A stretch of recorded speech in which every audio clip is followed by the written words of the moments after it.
B ला D पेक्षा अधिक. म्हणजे जर मी असं म्हटलं D जर या ठिकाणी असेल, ठीक आहे बघा, D जर या ठिकाणी असेल तर याच्यापेक्षा अधिक म्हणजे वरच्या साईडला इथं कोण पाहिजे? B.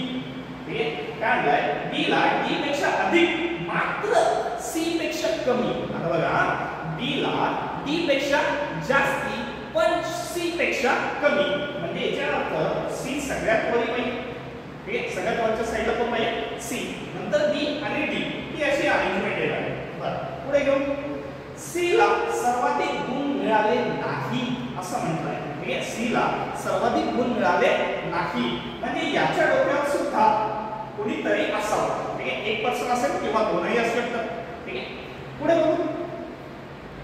E ला D पेक्षा अधिक गुण मिळाले. आता बघा, आपल्याला टोटल एका वर्गामध्ये किती मुलं होते किंवा किती मित्र होते? बघा 5 होते. म्हणजे 5 जागा आपल्याला दिलेल्या होत्या. ठीक आहे, त्यापैकी सांगतोय की E जो आहे तो D पेक्षा वरच्या साईडला. ठीक आहे, D पेक्षा वरच्या साईडला आहे. याचा अर्थ D कुठेतरी, ठीक आहे, कुठेतरी खालच्याच जागेवर असणार आहे. परंतु B कुठे असेल सांगता येईल का? ठीक आहे, C किमान एक पद खाली. ठीक आहे, किमान एक पद खाली असं असू शकतो. ठीक आहे, उरलेले जे आहेत ते C इथं असेल, D इथं असेल किंवा E असेल, हे काही सांगता येत नाही. ठीक आहे, हे सांगता येत नाही.